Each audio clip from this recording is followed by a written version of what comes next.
حضرت ابوبکر صدیق رضی اللہ تعالیٰ عنہ کا بیت المال سے وظیفہ۔ حضرت ابوبکر صدیق رضی اللہ تعالیٰ عنہ کے یہاں کپڑے کی تجارت ہوتی تھی اور اسی سے گزر اوقات تھا۔ جب خلیفہ بنائے گئے تو حسب معمول صبح کو چند چادریں ہاتھ پر ڈال کر بازار میں فروخت کے لیے تشریف لے چلے۔ راستے میں حضرت عمر رضی اللہ تعالیٰ عنہ ملے۔ پوچھا کہاں چلے؟ فرمایا بازار جا رہا ہوں۔ حضرت عمر رضی اللہ تعالیٰ عنہ نے عرض کیا کہ اگر تم تجارت میں مشغول رہو گے تو خلافت کے کیا کام ہوں گے؟ فرمایا پھر اہل و عیال کو کہاں سے کھلاؤ؟ عرض کیا کہ ابو عبیدہ رضی اللہ تعالیٰ عنہ جن کو حضور صلی اللہ علیہ وسلم نے امین ہونے کا لقب دیا ہے ان کے پاس چلیں، وہ آپ کے لیے بیت المال سے کچھ مقرر کر دیں گے۔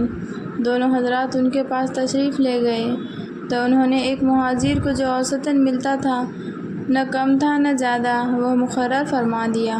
ایک مرتبہ بیوی نے درخواست کی کہ کوئی میٹھی چیز کھانے کو دل چاہتا ہے۔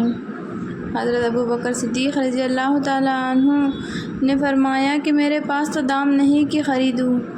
اہلیہ نے عرض کیا کہ ہم اپنے روز کے کھانے میں سے تھوڑا تھوڑا بچا لیا کریں، کچھ دنوں میں اتنی مقدار ہو جائیں گی۔ آپ نے اجازت فرما دی۔ اہلیہ نے کئی روز میں تھوڑے تھوڑے پیسے جمع کیے۔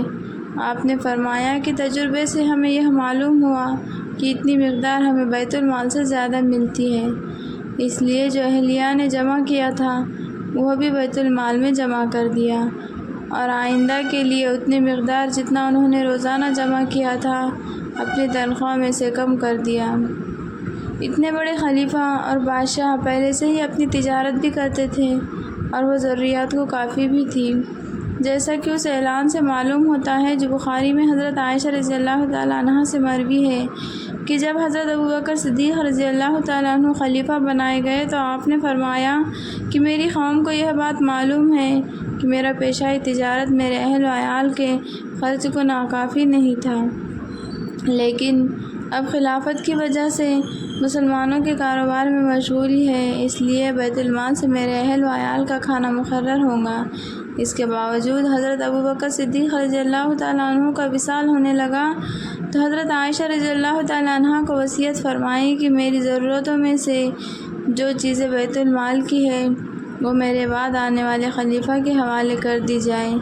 حضرت انس رضی اللہ تعالیٰ عنہ فرماتے ہیں کہ آپ کے پاس کوئی دینار یا درہم نہیں تھا، ایک اونٹنی دودھ کی، ایک پیالہ، ایک خادم تھا، بعض روایت میں ایک اوڑھنا، ایک بچھونا بھی آیا ہے۔ یہ اشیاء جب حضرت عمر رضی اللہ تعالیٰ عنہ کے پاس نیابت میں پہنچی تو آپ نے فرمایا کہ اللہ تعالیٰ ابوبکر صدیق رضی اللہ تعالیٰ عنہ پر رحم فرمائے، یہ اپنے بعد آنے والے کو مشقت میں ڈال گئے۔